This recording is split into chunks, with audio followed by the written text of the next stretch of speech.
RFI, 18h ici à Paris, 16h en temps universel. Le journal en français facile, Antoine Galen. À Spokane, aux États-Unis, c'est la pire catastrophe naturelle de la région. 3 feux de forêt ravagent cette ville de 200 000 habitants. 65 000 personnes ont dû évacuer. Le gouverneur a décrété l'état d'urgence. On y revient en début de journal. Les ministres de l'Intérieur des pays de l'Union européenne vont se réunir demain pour parler de la situation à Ceuta. La petite enclave espagnole à la frontière marocaine a vécu vendredi une importante vague migratoire, catastrophe qui a fait 83 morts au total.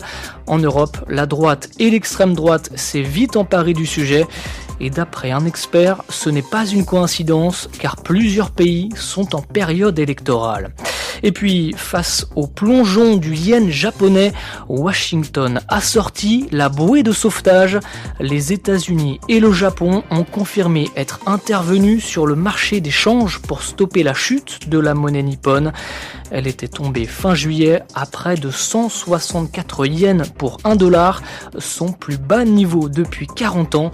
Explication en fin de journal. Les journaux en français facile. En français facile. La ville de Spokane ravagée par les flammes. Ça se passe dans l'État de Washington, au nord-ouest des États-Unis. Des feux de forêt toujours actifs ont détruit des centaines de bâtiments. Plusieurs dizaines de milliers de personnes ont été forcées d'évacuer. François-Damien Bourgerie, le gouverneur, a décrété l'état d'urgence. La maire de Spokane parle de ces incendies comme de la pire catastrophe naturelle que la région a connue. Ce sont au total 3 feux de forêt qui font rage au nord de cette ville de quelques 200 000 habitants. À l'heure actuelle, plus de 700 bâtiments ont déjà été réduits en cendres et près de 65 000 personnes contraintes d'évacuer. Aucune victime à déplorer, mais la situation pourrait encore évoluer car aucun des 3 feux n'est pour l'instant maîtrisé et cela malgré le déploiement d'1 millier de pompiers ainsi que de la garde nationale. Une enquête a été ouverte pour déterminer l'origine de ces incendies. La raison de leur propagation, en revanche, est déjà connue. Plusieurs années de sécheresse consécutive, une chaleur intense et des vents puissants. Les autorités comptent sur une météo plus favorable ce lundi pour essayer de contenir les flammes. Mais la fenêtre est étroite. Les températures doivent repartir à la hausse dans les prochains jours. François-Damien Bourgerie. Et pendant ce temps, ça brûle aussi en Europe. 450 pompiers sont mobilisés en Grèce pour lutter face aux flammes. Plus de 12 000 hectares ont brûlé en l'espace d'une semaine. Cet après-midi, des avions bombardiers d'eau ont enfin pu décoller près d'Athènes.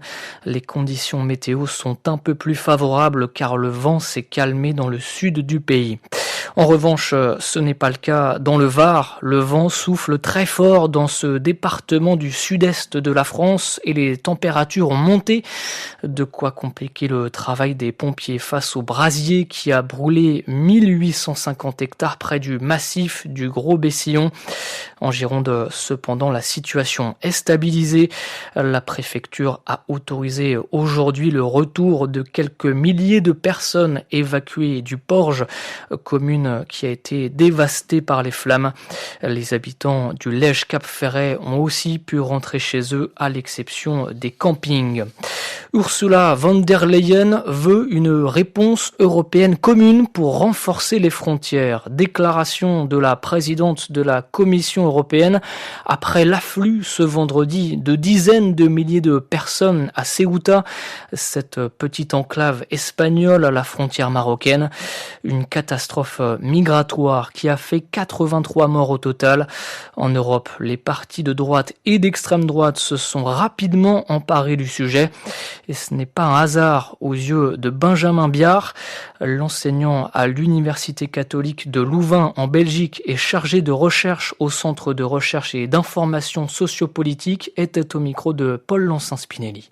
On est dans un contexte bien particulier avec des élections à venir, alors certainement en Espagne, mais aussi en Italie ou en France, par exemple, en 2027, dans un contexte où l'extrême droite se porte plutôt bien dans une série de pays, notamment dans les 3 que je viens de citer ici, qu'il s'agit de la possibilité pour eux d'instrumentaliser cette thématique des frontières, de l'immigration, de l'Union européenne aussi, une thématique chère et classique à l'extrême droite, et qui permettent ainsi de mieux se démarquer en termes de discours, en dénonçant d'une part l'échec de l'Union européenne dans la politique migratoire et des frontières.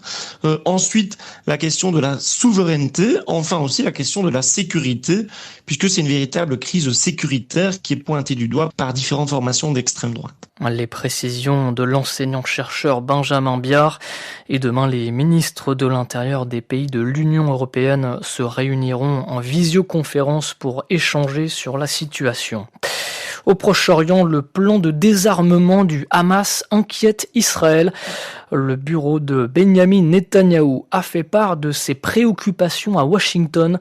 Le plan prévoit un démantèlement de l'arsenal du mouvement islamiste et un retrait progressif des forces israéliennes. Mais l'État hébreu demande plutôt que le désarmement du Hamas soit effectif avant de s'engager dans le retrait de la bande de Gaza. Pendant ce temps, les frappes israéliennes ne s'arrêtent pas.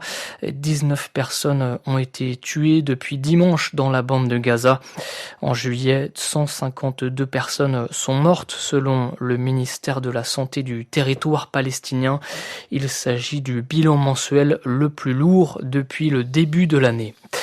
L'actualité dans la région, c'est aussi en Iran. Donald Trump a annoncé une reprise du dialogue avec Téhéran ce lundi.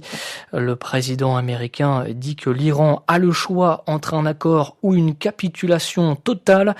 Il assure qu'il y a des progrès diplomatiques et que cela justifie une pause dans les bombardements. De son côté, Téhéran a démenti une reprise des négociations. Les États-Unis au secours du yen japonais. Washington et Tokyo ont confirmé être intervenus sur le marché des changes, une première depuis 28 ans. L'objectif, stopper la dégringolade, la forte baisse du yen face au dollar. Cette opération a fait remonter la devise nippone sur les marchés.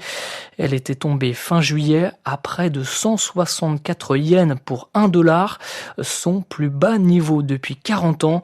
Alors pourquoi le yen s'est-il effondré? Explication de Myriam Berber. Plusieurs raisons expliquent cette chute du yen. D'abord, les écarts de taux entre le Japon et les États-Unis. Les taux d'intérêt américains sont élevés alors que les taux japonais sont très bas. Face à une croissance très fragile, le gouvernement japonais pense toujours qu'un relèvement des taux d'intérêt plomberait l'activité économique du pays. Ensuite, les tensions inflationnistes persistantes dans l'archipel. Une flambée de l'inflation alimentée par la hausse du prix du pétrole.